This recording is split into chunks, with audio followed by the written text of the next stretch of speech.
and then share my screen.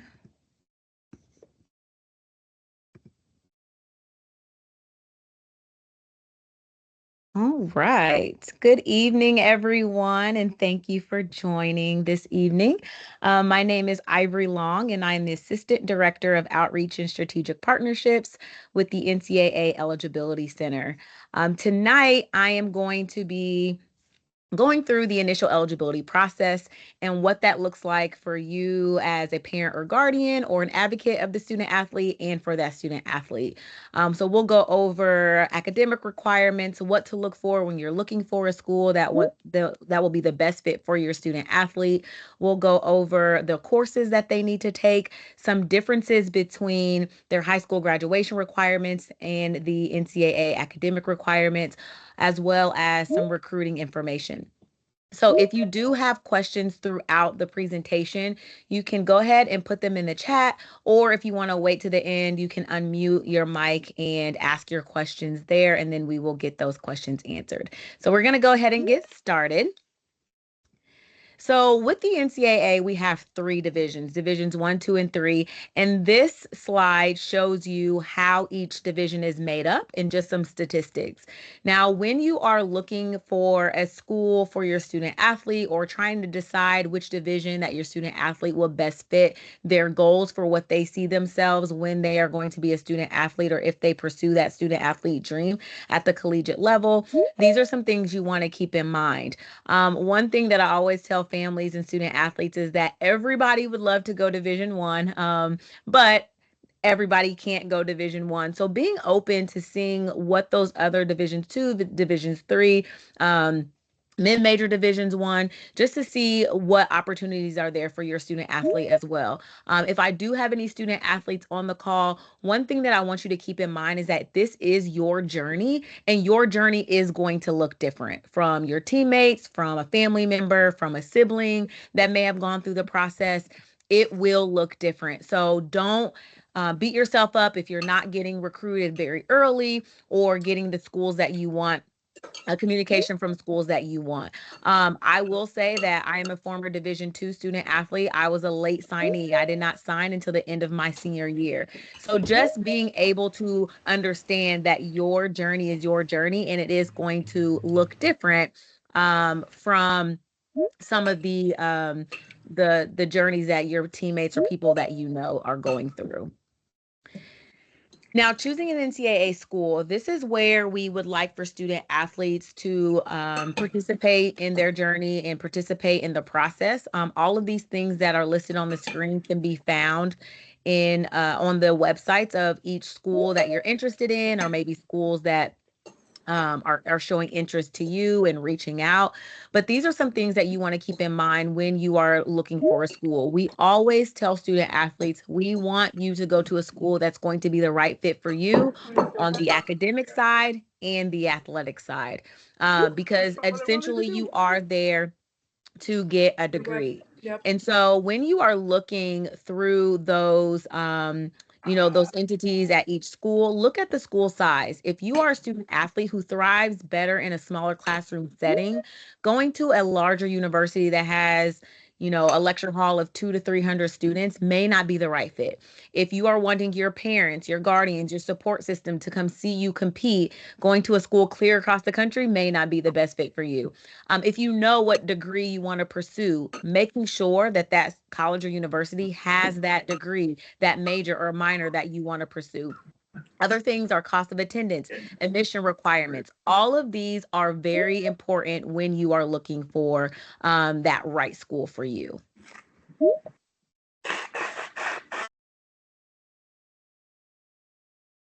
So the Eligibility Center, who we are, is we are a unit within the NCAA. We are headquartered in Indianapolis, Indiana, at the NCAA headquarters. And what we do is we certify college-bound student athletes to participate and compete in collegiate athletics. We do academic and amateurism reviews on student athletes.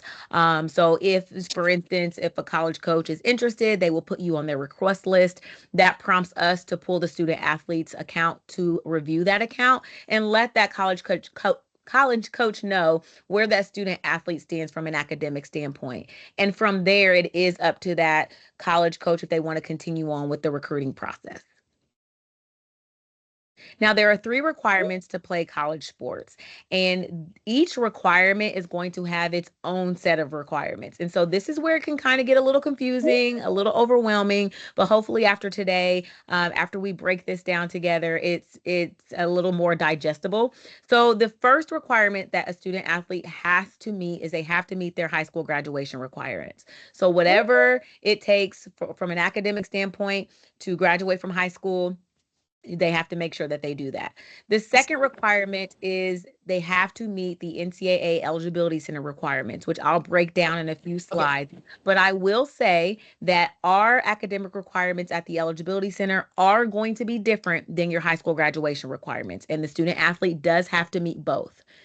The third requirement is college admission. So, most often, student athletes think if they are awarded or offered an athletic scholarship, that's all it takes, and we wish it were that easy.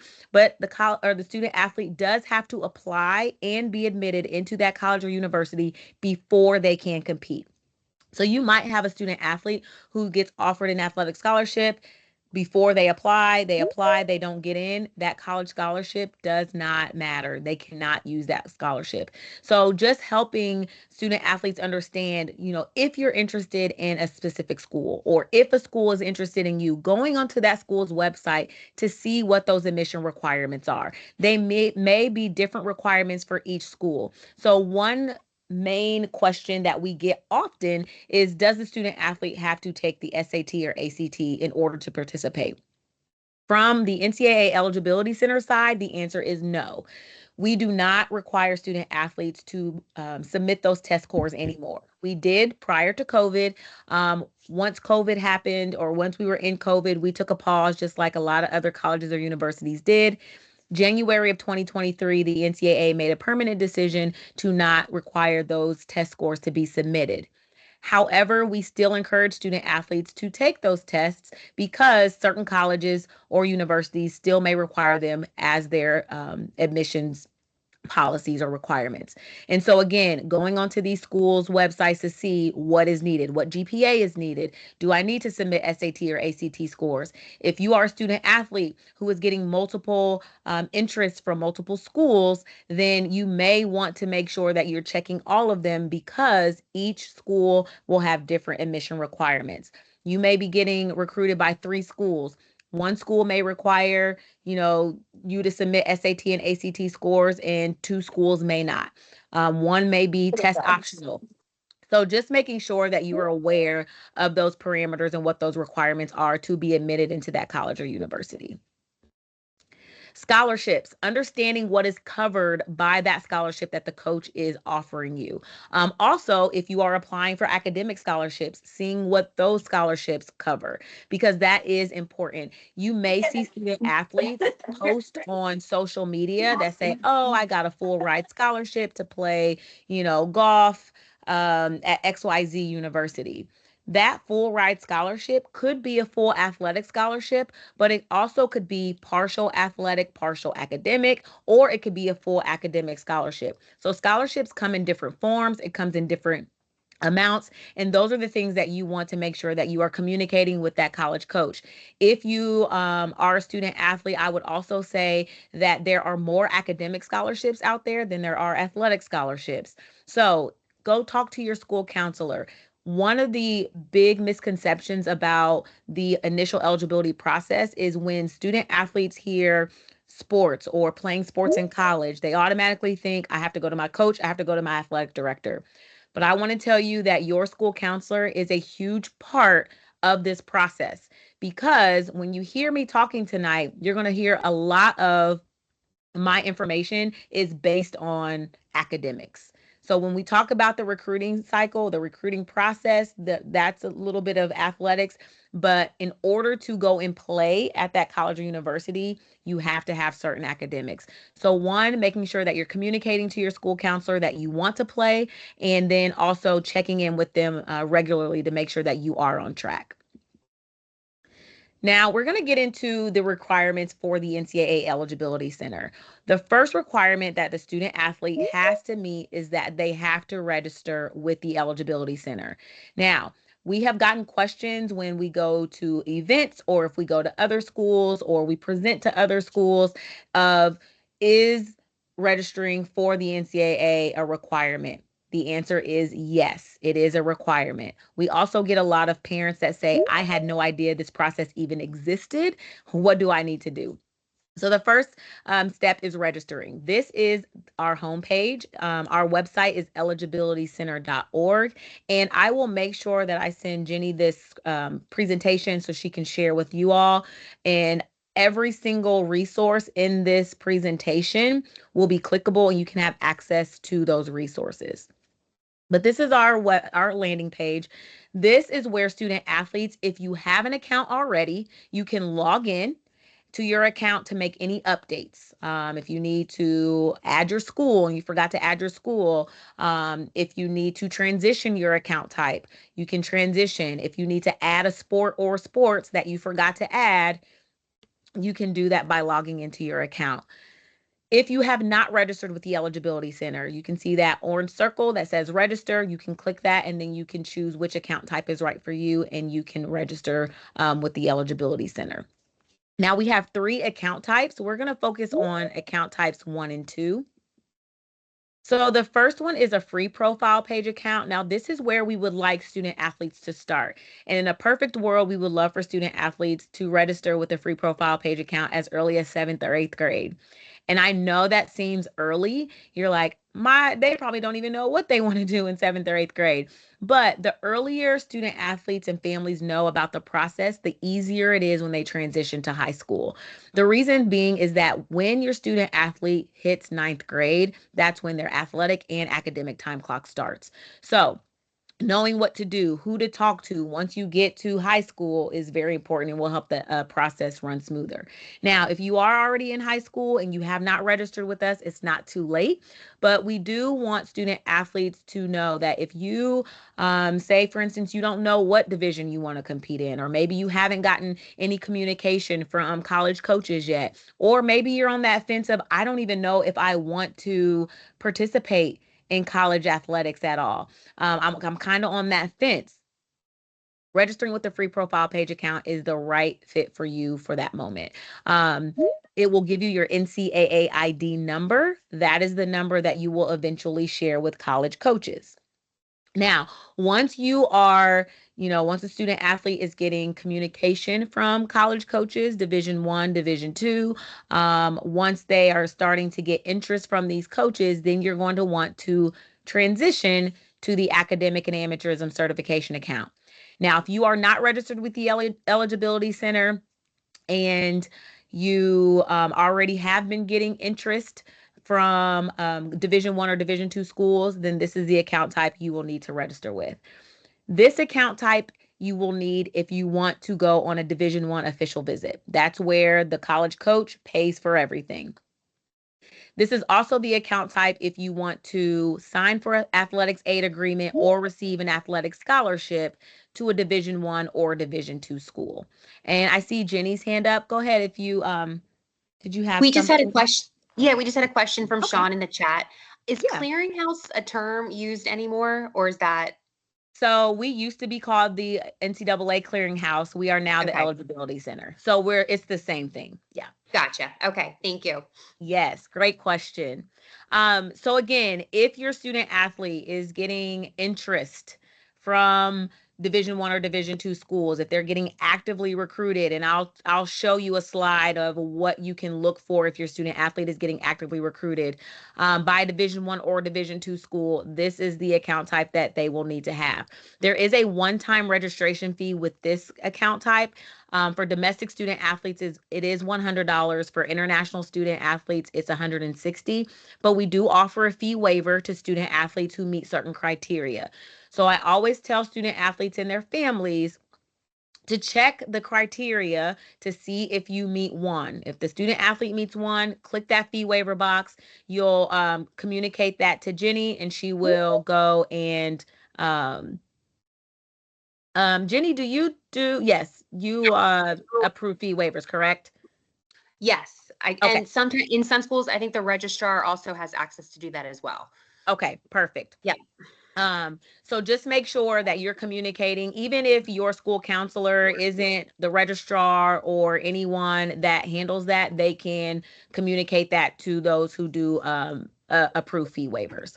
So also student athletes and families, if you're unsure, they would be able to give you that information as well. Certification outcomes. So now we're going to get into the academic requirements of what is needed for student athletes to meet from an NCAA eligibility center. Now, as I mentioned before, our academic requirements are going to be different than your high school graduation requirements. And you'll see within these next few slides how different that is. So in order to be a Division I qualifier, that means that the student athlete can practice, they can receive athletic scholarship, and they can compete their freshman year. Four of these requirements have to be met. The first one is they have to complete 16 core courses. Now, this is one of the differences between the high school graduation requirements and the NCAA eligibility requirements. When you graduate high school, you typically have to meet a certain amount of credits in order to graduate. Those credits are a combination of elective and core courses. At the eligibility center, when we're looking at your transcript, we are only looking at the student athlete's core courses. So yes, they may take weights class, band, nutrition and wellness, art. Those are all great courses. I am a former high school teacher. I used to teach an elective course. However, at the eligibility center, we do not look at those elective courses. We only look at your core courses. So math, English, science, social studies, world language courses are the ones that we look at.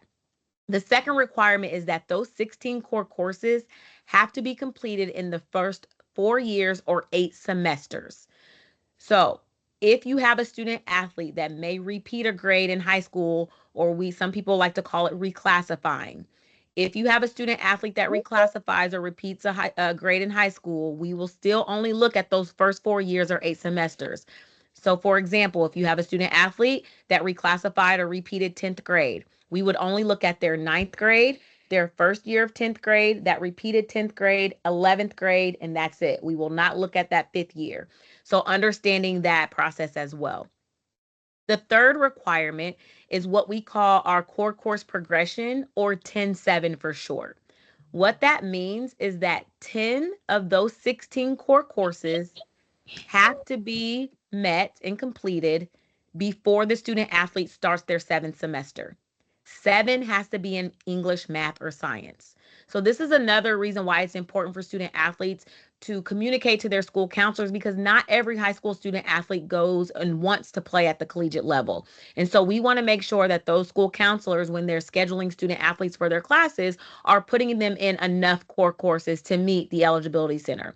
When I talk to school counselors, I suggest that they register student athletes to meet Division I qualifier requirements, because if a student athlete meets Division I, they'll also meet Division II and Division III. So again, communicating and checking in regularly with your counselor is very important. Now, to give you an example of what that 10-7 looks like, if you are a parent, a guardian, or if you're a student athlete on the call and you are a junior, you are in 11th grade, 10 of those 16 core courses have to be completed before you start your 7th semester or your senior year. If a student athlete ends their junior year, so if you're a traditional 4 year student and you end your junior year with, say, 9 completed core courses, you can use the summer to take that additional core course to hit that 10, as long as it's completed before you start that 7th semester. And then the last requirement is that the student athlete has to have at least a 2.3 core GPA.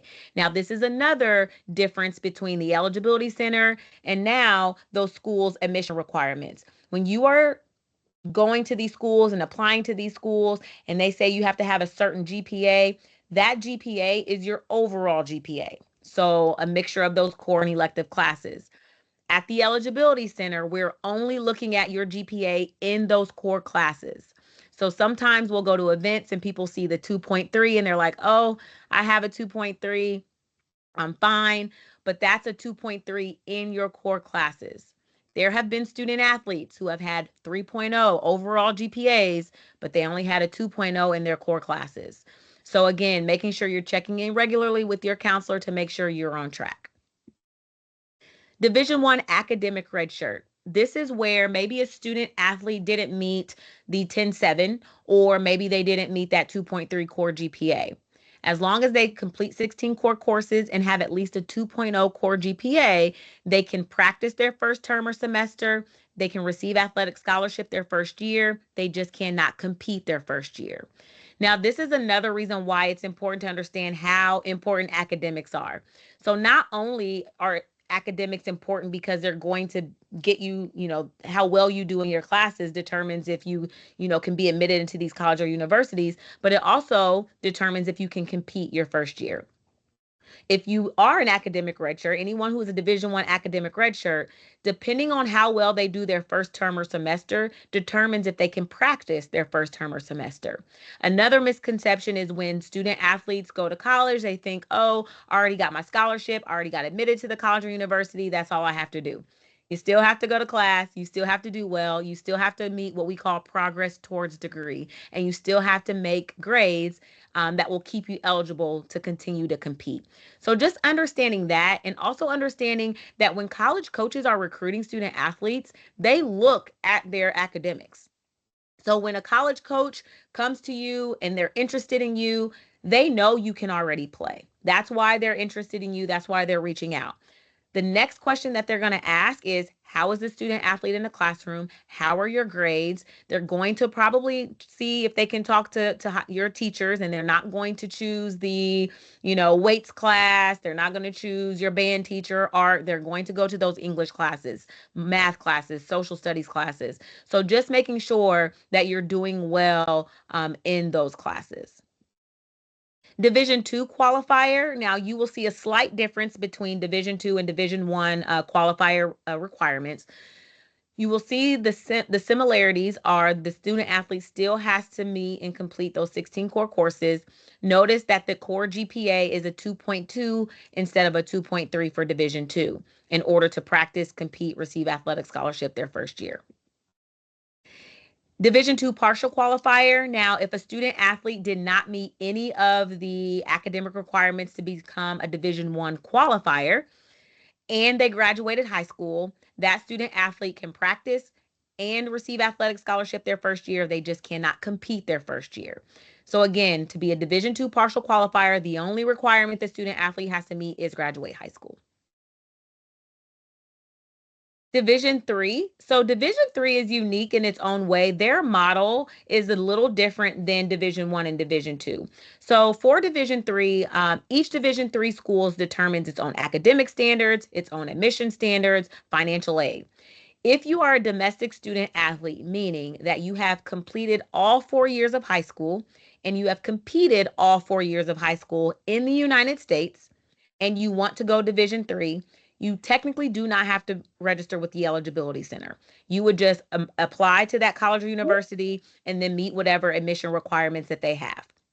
Another thing to note with Division three is that they do not offer athletic scholarship.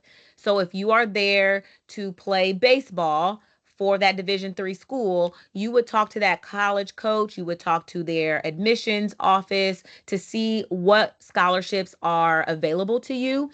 I would also say, student athletes, check in with your school counselors because they may have scholarships at your school that you can apply for. When I was a teacher, we had scholarships at our high school that student athletes could apply for. And sometimes there would be students that would get those scholarships because they were the only ones that applied for them, because a lot of them didn't know. Also check in with your school counselor to see, there's a lot of websites out there that can show you the different type of scholarships that you may qualify for and to apply for. Some scholarships may be $500, $1,000, $250, and that may not seem a lot, but it could pay for books. It could pay for, meal plans, and it can pay for other things that come with the tuition at that school. Now, these are some examples of how you are being recruited. So at the beginning of the presentation, when we were talking about registration, I was saying, if you have a free profile page account and you're being actively recruited by a Division 1 or Division 2 school, you're going to want to transition that to an academic and amateurism certification account, which was that one-time fee paid account. Now, these are examples of if a student athlete is getting actively recruited. Now, just because these things are happening does not mean that the student athlete is getting offered an athletic scholarship. Until that college coach offers that scholarship and the student athlete signs on the dotted line, you are free to, you know, look at all different colleges, all different programs, all of those things. Okay. So if a college coach calls, texts, emails, direct messages you on social media, if they come to your school, if they invite you on an official visit, if they come to your practices, if they offer you an athletic scholarship, these are all examples of student athletes who are being actively recruited. Recruiting calendars, this is a great resource for you to have. And again, once you get a copy of this presentation, up at the top where it says recruiting calendars in blue, that is our link to our recruiting calendars. You can click that and access that. You would find the sport or sports that your student athlete plays and then see when those time periods where college coaches can have face-to-face interaction, when they can't have any interaction. Every sport has a different recruiting calendar. So sometimes in the recruiting process, a student athlete may say, man, you know, this football coach said that they were really interested, but they didn't come to my game, or they didn't come to my school, or they didn't come to my practice. It could be because they're in a certain recruiting period and they can't. So the different recruiting periods in the shows you what college coaches can do and what they cannot do. So in the contact period, college coaches can meet face to face with a student athlete and their family members on and off a college campus. So they can come to your home, they can come to your school, they can come to your games, your practice. You can go onto campus and meet face to face with them. They can also call, text, direct message, email. A quiet period, the only face to face interaction between a college coach, the student athlete, and family members is on the college campus. So during a quiet period, the college coach cannot come to your home. They cannot come to your school. They cannot come to your games or your practices. The only time you can have face-to-face interaction is on the college campus. Dead period, there's no face-to-face communication between that coach, student athlete, family members. The only thing that can happen is email, direct message, text, call during that period. So that will kind of give you some insight as well. Again, that link will take you to our resource and you can find the sport or sports that you play to see when those periods are. Official versus unofficial visits. There are some differences between both. First, let's talk about official visits. Official visits are when the college coach is responsible for paying for the student athlete and up to 2 family members for Division 1 to um, go to their campus. They'll pay for your lodging, they'll pay for your travel, they'll pay for your meals, entertainment expenses. All of those things are paid for by that Division 1, Division 2 college coach.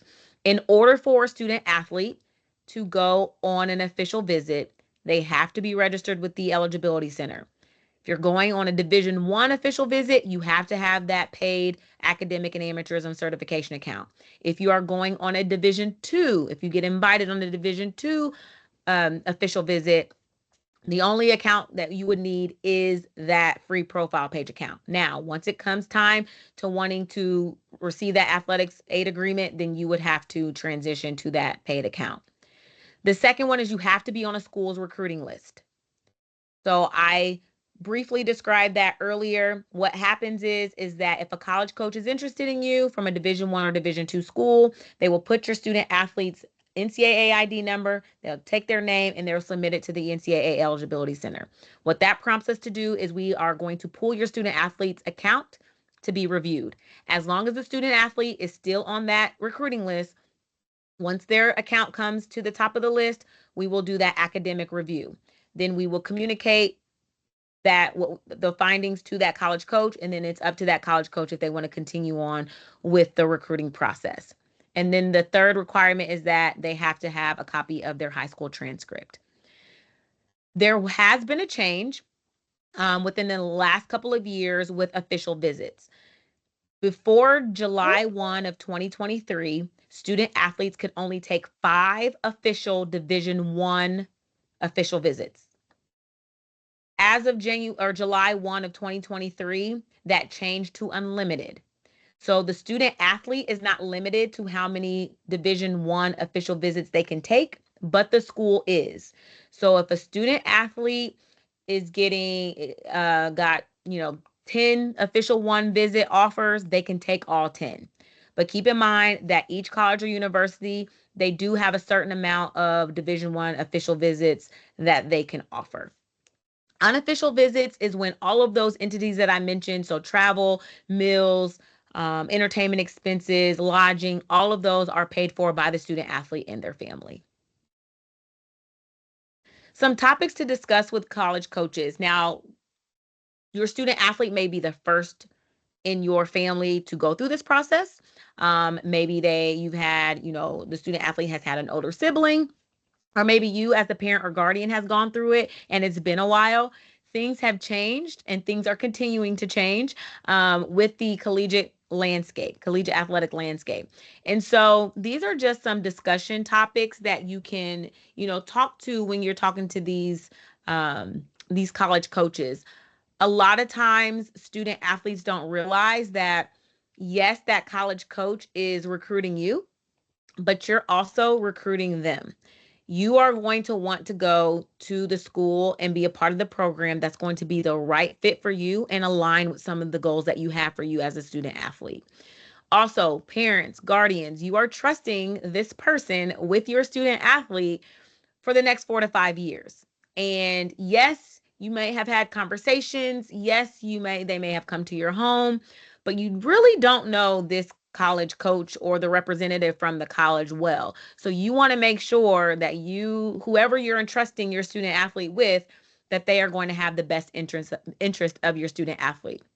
So we always suggest, when you're talking to these college coaches, don't be afraid to ask about financial questions. If they're offering you a college scholarship, what is the amount? Is it a partial college or athletic scholarship? Is it a full? If it is a partial, what percentage? Is it a year-to-year scholarship? Is it a multi-year scholarship? If you know what degree you want to pursue, asking that college coach, am I going to be able to compete in your program and pursue this degree? Because there have been times where college coaches are like, I see you want to major in engineering. However, those classes that you're going to have to take, they do conflict with our practice schedule, our training schedule, our film schedule.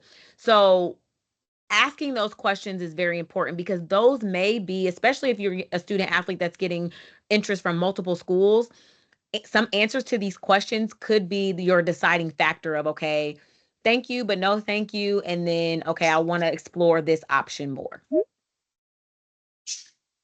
Some recruiting best practices for student athletes: talk with your support system to see what level you should aim for.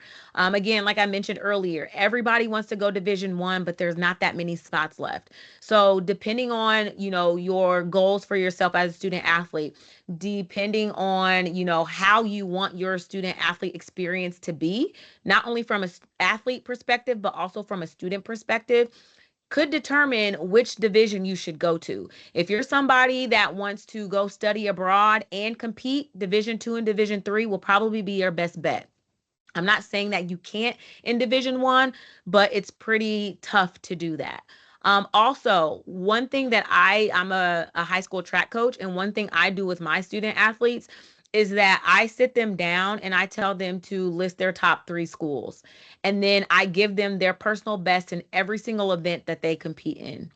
And then we go onto these colleges' websites that they've listed, and we compare what they have ran to those who are running at these colleges or universities. So they can get a visual of, okay, if I want to compete and contribute to a national championship or contribute to a conference championship, I don't want to do that my freshman year with my times or with my marks that I'm, jumping or throwing or running. Will that allow me to do that at this college? And if not, that's okay. Then try to find another fit for you. um a lot of misconceptions about division 2 and division 3 is that, if you go division 2 or division 3, then you're not that good. That is far from the truth. There are division 2, division 3 athletes who have gone on to play professional sports. So just keeping your minds open, especially with the transfer portal. There's a lot of people in that transfer portal. And then also a lot of college coaches are beginning to recruit out of the transfer portal. So you may have some Division 1 student athletes right now in high school, or Division 1 caliber athletes, who may just be getting, communication from Division 2 schools, or maybe, some Division 2 school caliber athletes may be getting communication from Division 3 schools. And so making sure that you're keeping your options open and also doing what's best for you as a student athlete is very important. Name, image, and likeness. This is a very hot topic right now. NCAA students can benefit from their name, image, and likeness. Maryland is a state that has NIL laws, for collegiate student athletes, but not all states have NIL laws. So, for example, here in Indiana, we do not have NIL laws. So, if you do go to a college that does not have NIL, in a state that does not have NIL laws, making sure that if you want to benefit or pursue some NIL opportunities, talk to the compliance office, and ask how you can do that and how you can maneuver that without affecting your collegiate eligibility. Um, Also, we do have resources here that highlights and explains name, image, and likeness in detail. Athletics aid agreement. So this is the same thing as national letter of intent. Um, it's just a different name and it looks a little different. So national letter of intent was something that student athletes would sign, that they were, committing to compete for that college or university for at least one academic year. In October of 2024, we went from national letter of intent to athletics aid agreement. One, the name is different. And two, what's in that athletics aid agreement is going to be different for every student athlete, and it could look different for every student athlete. So, for example, with a national letter of intent, every single student athlete was signing the same document. Every single student athlete signing same document. With athletics aid agreement, whatever that student athlete and the college coach has come to agreement on, that will be in that athletics aid agreement. So the athletics aid agreement could differ from school to school. It could differ from sport to sport, student athlete to student athlete. You could have two student athletes going to the same school, playing the same sport, and their athletics aid agreement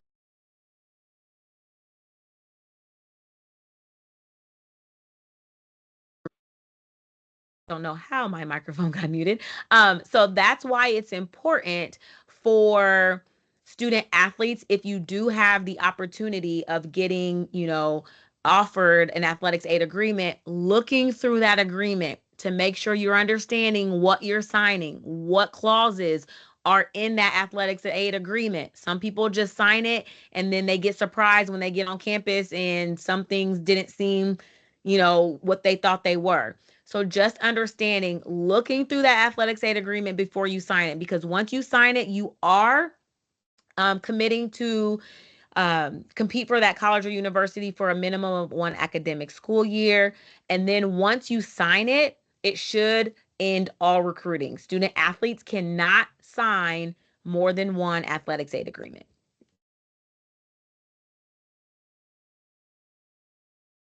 Our social media, if you have a favorite social media platform, if you have your phone, go ahead and scan one of the QR codes. This is a way to keep up on all things NCAA initial eligibility. So if we have upcoming webinars, if there is something that has changed within, the academic requirements or anything that has changed that we want to communicate, you can find on our social media pages. If there are any reminders, you can find those on our social media pages. Also, our YouTube channel is a great resource because we have short how-to videos. So instead of sitting through a 50+ minute, recording, and you're like, I know she said that we had to register. I just can't remember which account type I needed. If you go to our YouTube channel, we have short how-to videos on which, registration account type is right for your student athlete. So please take advantage of our social media channels. There's a lot of content and a lot of information out there, and share with those people that you may know that has no idea that this process or these resources are there at their disposal. And with that, again, thank you for joining, and we will have time for some questions.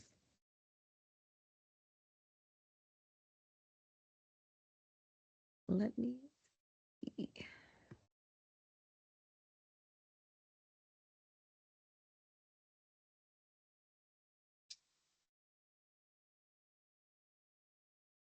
I'm going to see if we have any questions in the chat.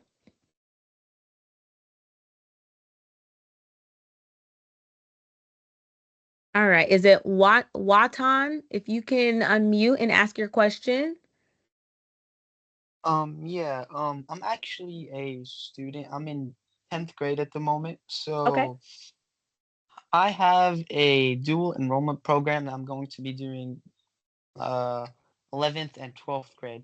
So the Hmm. question is here, for the 10-7 rule, you talked about previously, would that affect in any way? Because I'll be taking obviously less classes. I'll be only like in school for 3 periods. So I'm glad you brought that question up. So dual enrollment courses could satisfy your 16 core, go towards your 16 core, as long as it is an actual core course. So say for instance, you're taking a dual enrollment English, math, or history class. As long as your high school will put that course on your transcript for grade and credit, we will use that. If it's an English course, we would use it for your English. If it's a math course, we will use it for your math. Now, that 10-7 though, you do want to make sure that you are taking enough courses, because after your junior year, once you start that senior year, those 10 courses are locked in. So if you start your senior year and not have met that 10-7, or those 10, yeah, that 10-7, then it would affect your eligibility if you want to go Division 1. So I would make sure that you're meeting with your school counselor, and taking the dual enrollment courses is possible, but just making sure that they have you set up to meeting that 10-7 and ultimately the 16 core. So would you suggest that I go ahead and just do summer classes because the dual enrollment thing I'm taking is related to engineering instead of, English or math. Okay, so what I would do is, one, I would see what those dual enrollment courses are, because some of them, even though they are at the college level, they may not be considered a core course. So that's the first thing that I would do. I would see if you have the names of those core courses or those courses for dual enrollment that you're going to take. I would probably try to meet with Jenny or your school counselor to see, if those are considered core courses. Also, on the slide right here is our customer support number. You can also call them, and they could, give you some direction on if those would be considered core courses or not. Because if they aren't, then I would probably tell you to take some summer school classes and try to take some additional core classes on top of those dual enrollment courses if possible, because you don't want to limit yourself in that academic space. All right, thank you. You're welcome. Does anybody have any other questions? Jenny, I can't see the chat. Are there any questions Sure. in the chat? Yeah, Okay. Janie had a question. MCPS allows students to get high school credits in middle school, like world language. Do those count for eligibility?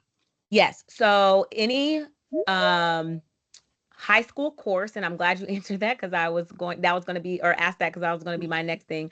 So any high school level course that's taken in middle school, so Spanish, English courses. A lot of times we see Algebra 1, geometry courses, Spanish 1 taken in middle school. As long as the high school will put it on the high school transcript for grade and credit, we will count those towards the 16. All right. And another question. This person has a junior. They're looking at both schools that their son is interested in playing at and other options. What are the most important things for us to do this summer? They're a junior. Okay, one, it would depend on what level division that they're looking at. So I will say, I will start with the NCAA. If they are getting interest from the NCAA Division 1 or 2 schools, one, if the student athlete is not registered yet, I would register with the eligibility center with that academic and amateurism certification account. If they are a junior, but they haven't gotten any interest yet, I would still register with the free profile page account because that will give them that NCAA ID number. Um, Number two, if the student athlete plays a sport that has, let's say, club. So, like, for instance, if the student athlete plays soccer or volleyball or basketball and they have club teams, or if they run track, they have club teams, or they have any type of, camps, I would highly suggest going to camps as many as you can. Some sports have free camps. Some colleges offer free camps. Also, if they do play like any type of AAU or um, summer program, then I would say if they have that opportunity, that's a great opportunity because a lot of college coaches may be there. A lot of times, especially you see it in volleyball and basketball, where they have these big tournaments in the summer and college coaches can go and they can see thousands and even hundreds of student athletes in one area, one place. So you may get a lot of college coaches in that space. So I would take advantage, one, of any camps, any, AAU or club teams that they can play on.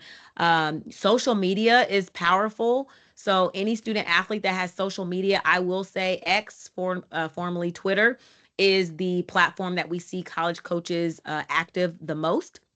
So I would say using social media as a tool for recruiting. If you have any highlight reels, if you have any video, you can upload those. You can tag college coaches. If you don't want to tag them publicly, you can direct message or email them.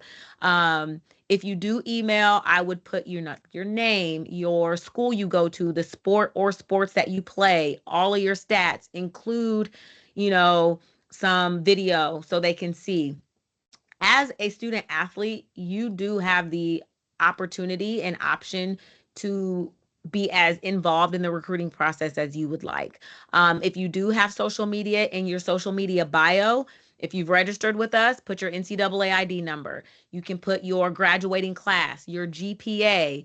If you are a star rated athlete, you can put that there. And then again, uploading these highlight reels, these videos that you've had, and then you can tag these coaches or send them to these coaches. Okay, great. Carol had a question. There's a spreadsheet on the NCAA website that lists courses that are considered core, but do you know if we can trust that? Yes. So if you go to our website, in the upper right hand corner, it says high school portal.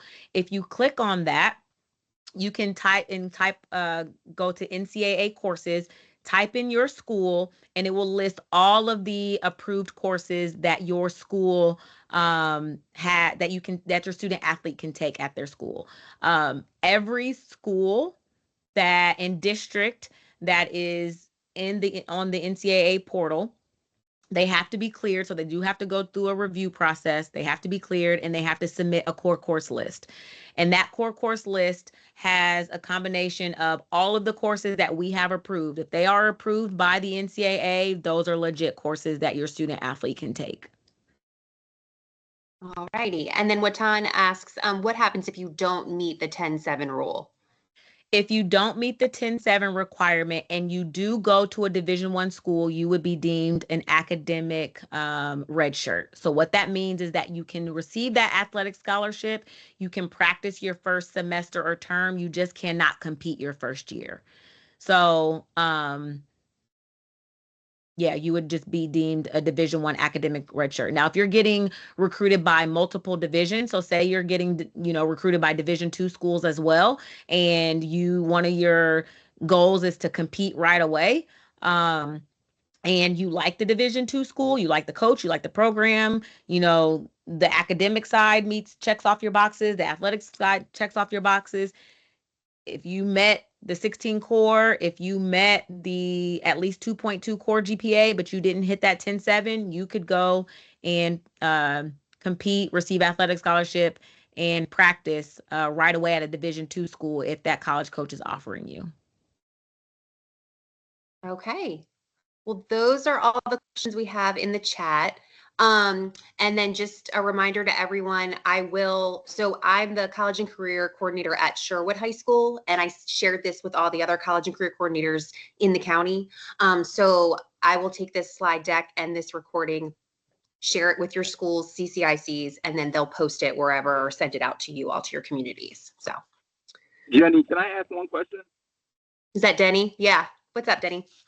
My question is, with the lawsuit that the quarterback from the football team sued to get his eligibility back from junior college, there's a lot of talk about it, that it's going to be a pass, that junior college eligibility will not count towards your NCAA eligibility. So if you play a year or 2 years at junior college, it won't count towards your NCAA eligibility. You'll still have 4 years to play at NCAA. So hypothetically, a kid could play for 6 years. But that rule is not officially on the books yet, correct? Correct. So that was a case-specific pass for that. So that student athlete, that judge ruled in favor for that student athlete.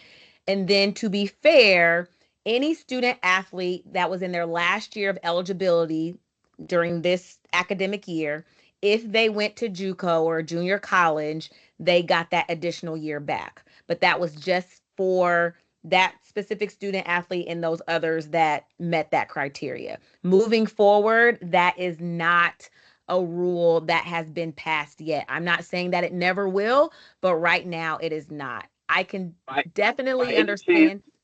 Go ahead. By any chance, are you anticipating that passing this summer? I have no idea. We have not heard anything, but I have no idea. It's just right now, it's not, it was just that case specific. Okay. Thank you very much. You're welcome. Great question.